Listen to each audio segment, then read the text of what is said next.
Isang magandang araw sa ating lahat at welcome sa ating asignatura na pagsasalin sa kontekstong Filipino. Ayan, ako nga po pala si Eliza M. Teodoro, yung magiging professor nyo para sa asignatura na ito. So, ayan, welcome sa isang panibagong semestre at naniniwala ako na kaya nyo nakuha ang asignatura na ito ay dahil nakapasa kayo doon sa paunang Filipino na tinik nyo, which is yung Filipinoluhiya sa Pambansang Kaunlaran. Ayan. So, maliban sa akin na pagsasalin ay makakakuha pa tayo ng ibang kurso sa Filipino katulad na lamang ng intelektualisasyon at ng panitikang Filipino. So, ayan. So, sige, magsimula na tayo, no? Ano ba ang asignatura na ito? Bakit ako may asignaturang translation o pagsasalin dito sa kolehiyo? Sige. So, bago ang lahat, ay papakilala ko muna yung aking sarili. So, ako po si Eliza M. Teodoro, pwede niyo akong tawaging Ma'am Lai. At nagtapos ako ng aking undergrad na BS Ed major in Filipino 2016 sa COED. So, galing talaga akong PUP. Ayan. At nagtapos ng aking MA noong 2019 dito pa rin sa PUP Graduate School noong 2019 ng MA Filipino. Maliban sa pagtuturo ay gumagawa rin ng gawaing mananaliksik, researcher, minsan dito, minsan meron ding ibang proyekto sa labas ng PUP at kasalukuyang nakatira sa Cavite. Ayan. Sinasabi ko lagi yung aking lugar sa mga estudyante kasi gusto kong maging open din kayo sa akin. Nung ibig sabihin, lalo na sa mga panahon natin ngayon, ang hirap timplahin ng panahon eh. Pag umulan, sobrang lakas. Kapag uminit, sobrang init. So, alam natin na dahil yun sa climate change. Gusto kong maging bukas kayo sa akin. Ibig sabihin, magsabi kayo. Kasi halimbawa, naka-schedule tayo ng face-to-face. Tapos, dun sa lugar nyo, hindi pa nagsususpend or hindi pa nagsususpend yung Maynila. Tapos, baha na talaga. Magsabi kayo sa akin na, Ma'am, yung daanan po sa amin ay hindi passable, hindi po safe, baka hindi po makapasok, ganyan. So, okay lang yon, no? Kasi kailangan natin unahin yung safety nyo, no? Mga estudyante kayo. So, wag nating ipilit kapag hindi talaga kaya. Magsabi kayo sa akin, no? Maintindihan ko naman yan kasi ako rin bumabiyahe at knowing PUP na melting pot ng iba't ibang estudyante na nakatira sa mga karatig probinsya rin na malapit sa NCR. So, Laguna, Bulacan, Cavite, given talaga yan. At maliban doon, ako ay nanay. No? Nanay ako ng 3 bata. So, pagpasensya nyo na ngayon pa lang, humihingi ako ng pasensya kung halimbawa naka-online class tayo, no? Tapos may naririnig kayong maliliit na boses, ganyan, may umiiyak na bata. Sorry talaga, maliit lang yung bahay ko pero I make sure naman na sarado yung pinto, no? Hindi nila ako masusugod dito. Ayan. So, okay na siguro yun. At dun, makikilala niyo pa naman ako this sem, no? Yun. So, ngayon, dako tayo dun sa description ng kurso. So, ano ba yung tinatawag nating pagsasalin sa kontekstong Filipino o PKF, no?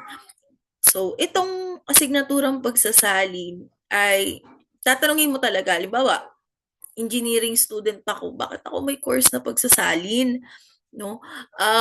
Marketing management student ako, HRM ako, ganyan.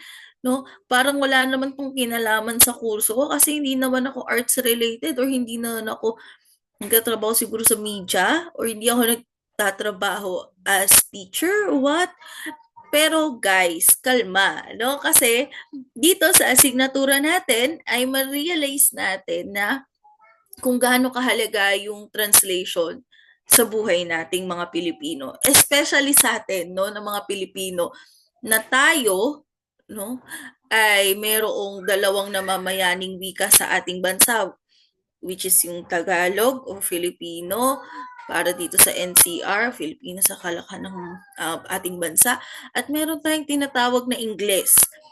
At lagit-lagi, sa bawat sandali ng ating buhay ay tayo ay nagsasalin para makuha natin yung akmang kahulugan at maunawaan yung bagay-bagay. Ang pagsasalin ay hindi lamang salita. Okay? Ang pagsasalin ay ideya. Ang pagsasalin ay maaaring sa forma ng imahe, panonood, no? Pakikinig sa musika. Nakikinig ka ng music, iba yung nararamdaman mo, parang alam niyo yun, may lalo na kapag favorite song mo siya, may kakaibang feeling sa dibdib, no? So yun, form yun ng translation at matatalakay natin yung mga bagay-bagay niyan dito sa ating asignatura. So ito ay isang kurso sa Filipino dito sa kolehiyo na tatalakayin sa halaga at tunguhin ng pagsasalin at ng wikang Filipino, nakasalig sa mga wikang katutubo, pauunlarin ang kasanayan at kaalaman sa pagsasalin ng mga mag-aaral, na ginagabayan ng pananaliksik, susuriin at sasalin ang mga tekstong pampanitika na teknikal mula sa mga tiyak na disiplina, material ng iba't ibang bayan at mga real na material patungong kamalayang bayan o multiversa. Baliktaran, na tumutugon sa kalagayan at pangangailangan ng industriya ng bansa, matatas at matitipon ng mga korpus na gawa na at gagawin pa mula sa tiyak na larang at sa pamamagitan ng dokumentasyon at paikisangkot, halubilo tungo sa pagbuo ng material na nakasalig sa karanasan, kaalaman at karunungan ng sambayanan tungo sa intelektualisasyon ng wikang Filipino. So, palalalimin natin yan, kailangan, kasi ang kasunod yung subject after sa akin ay intelektualisasyon sa wikang Filipino. So, ang sabi natin, gusto natin maging intelektual ang ating wika. At dahil sa mahabang kasaysayan ng pangungolonya sa ating bansa, no, lalo na ng mga Amerikano sa ating sistema ng edukasyon, ay talagang nahuhuli. At sabihin natin talagang hindi nabibigyan ng tuon ang kahalagahan ng ating sariling wika tungo doon sa level na maging isa siyang intelektualisadong wika. At sinasabi natin na kapag hindi intelektualisado ang wika, hindi intelektual ang mga mamamayan. Okay? So, ayan, no? Babasagin natin siya paunti-unti sa ating kurso. So, ito yung ating mga inaasahang aralin sa kurso. Ayan, no? So, kasaysayan ng pagsasalin sa daigdig at Pilipinas, uri, kahulugan at katangian ng pagsasalin, ng pampanitikan ng teknikal, mga hakbang sa pagsasalin, ugnayan ng wika at kultura, ilang kategoryang kultural na dapat isaalang-alang ng tagasalin, artikulasyon ng katutubong filosofiya, pagsusuri ng kahulugan, intersemiotikong pagsasalin, politika at pagsasalin, pagsasalin ng chemistry, pagsasalin ng tula, at pagsasalin ng kwentong pambata. At alam ko, ang naglalaro sa isip nyo ay, i-report nyo ba to? Hindi po ako nagpapareport, no? Ako po ang nagdi-discuss. So, sikapin natin, ibawa, yung discussion natin ay natapat ng online, umattend. Pag ang discussion natin ay natapat ng face-to-face, umattend. Okay? Mahalaga yung attendance kasi kabilang siya doon sa paraan ng pagmamarka sa inyo. Okay? Nasa nasa grading system siya na binigay ni PUP.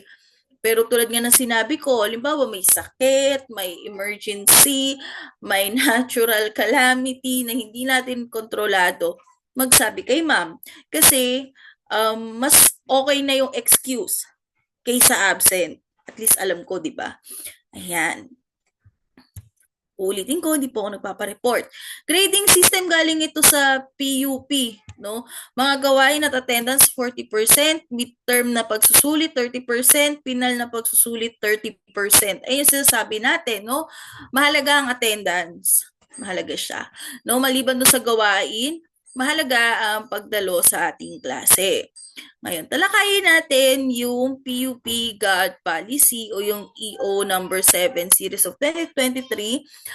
Mahalaga, paulit-ulit to pinapaalala sa amin ni Dean na i-discuss sa mga estudyante. Lalong-lalo na, no, dito sa atin sa PUP. Kasi, gusto natin na maging safe space ang PUP. Ano man yung ating gender identity, ano man yung ating kasarian, ano man yung ating soji, gusto natin na maging ligtas ito. So, si Ma'am Lai, ako po ay galit sa bully. Galit ako sa nanghaharas, galit ako sa bastos, galit ako sa yung mga jokes na ginagamit, sasabihin lang joke, pero hindi. No, alam niyo yon, yung may dating. So, iwasan natin yon. Mahigpit kong pinagbabawal yan. No? Ayoko niyan. So, meron tayong Section 4, Equal Access and Elimination of Discrimination Based on Gender. So, hindi kayo pwedeng mang-discriminate sa klase ko, kahit hindi ko klase, sa labas ng PUP, kahit saan, kahit sa chat, kahit sa messenger, malaman ko lang yan. No? Kalima, Section 5, Gender Responsive Curricular Program. So, meron yung college nyo nan. No, meron yan. Ibig sabihin, yung college nyo ay gumagawa ng mga seminars regarding sa SOGI, sa gender-based na mga laws and everything. Section 8, syempre, prevention of gender-based violence. Ayaw na ayaw natin yan, ha? Regardless, kung kahit pa sabihin mo, magkakaklase lang naman kayo o what, ayaw natin yan. At syempre, meron tayong mga institutional mechanism. Pwedeng-pwede po kayong magsumbong sa akin. Pwede kayong magsumbong sa, tawag nito, sa department. Pwede kayong magsumbong sa college. No? Kahit saan na tawag nito, na college, lahat kami ay may mga mekanismo, may mga institution, may proseso na alam namin kung paano namin may imbestigahan, mapapanagot, maaaral, masusuri, makakausap. No? Basta wag kayong matakot na lumapit sa amin ng mga professors nyo, no? At kahit sa chair, kahit sa department nyo, okay lang yun. No? Meron tayong God office na kayang tumulong sa inyo. Ayan.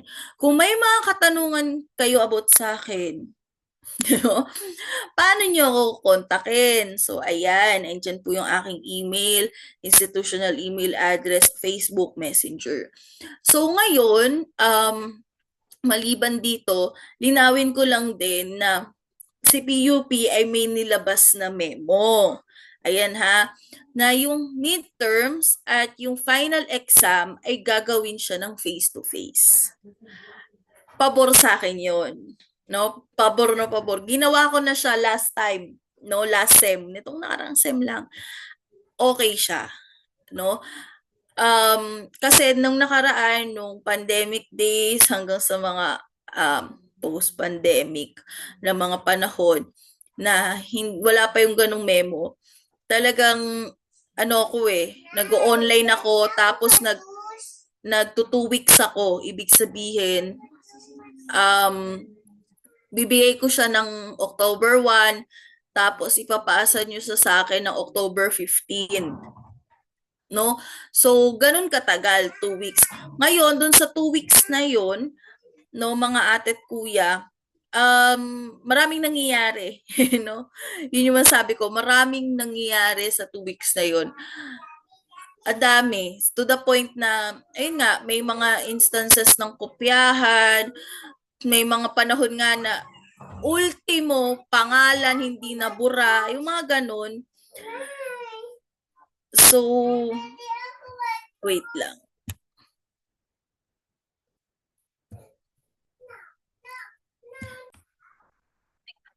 Yan, tulad nga ng sinabi ko na mas okay talaga yung face-to-face.